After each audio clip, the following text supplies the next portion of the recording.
मुंबईतील Saint George रुग्णालयाजवळ गोळीबार झालेला आहे। पी डिमेलो मार्गावर व्यापाऱ्यावर गोळीबार झालाय। दुचाकीवरून आलेल्या तिघांनी व्यापाऱ्यावर हल्ला केलेला आहे, गोळीबार केलेला आहे। चोरीच्या उद्देशाने हा हल्ला केल्याचा प्राथमिक अंदाज वर्तवला जातोय।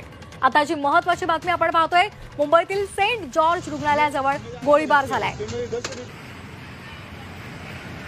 या संदर्भात अधिक माहिती घेणार आहोत आमच्या प्रतिनिधी सीमा आढे यांच्याकडून। सीमा, किती वाजता हा गोळीबार झालेला आहे आणि सध्याची काय परिस्थिती आहे? सेंट जॉर्ज रुग्णालयाजवळील पी डेमोलो मार्ग येथे काल रात्री 10:30च्या सुमारास अंगाडी या व्यापाऱ्यावरती गोळीबार झाल्याची माहिती जी आहे ती मिळते। या प्रकरणीचे अनेक व्हिडिओ सुद्धा बाहेर आलेले आहेत। सध्या पोलिसांकडून तपास जो आहे तो सुरू आहे। जी माहिती मिळते त्यानुसार अंगाडिया मौल्यवान वस्तू घेऊन जात होता आणि तेव्हाच दुचाकीवरून आलेल्या तिघांनी या अंगाडियावरती गोळीबार केलेला आहे।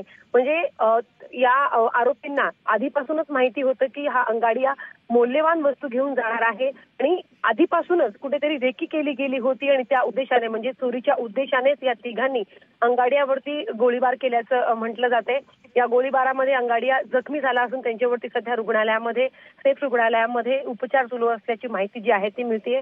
त्याचसोबत आता पोलिसांकडनं पुढचा तपास सुरू आहे। नक्की कधीपासून हे आरोपी अंगाडियाची रेकी करत होते, नक्की त्यांना कोण माहिती पुरवत होतं, कुठे राहत होते, या संदर्भातली आता संपूर्ण माहिती पोलीस गोळा करत असल्याची माहिती जी आहे ती मिळते। MRA पोलीस ठाण्यामध्ये सध्या या प्रकरणी गुन्हा जो आहे तो दाखल झालेला आहे।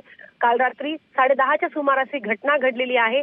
त्यामुळे हे नक्की आरोपी कोण होते, कुठे राहत आहेत आणि कधीपासून खरं तर रेकी करत होते या संदर्भातली आता चौकशी पोलिसांमार्फत सुरू झालेली आहे। अगदी धन्यवाद आपण दिलेल्या या सविस्तर माहितीसाठी। तर मुंबईतल्या सेंट जॉर्ज रुग्णालयाजवळ एका व्यापाऱ्यावर गोळीबार झालेला आहे।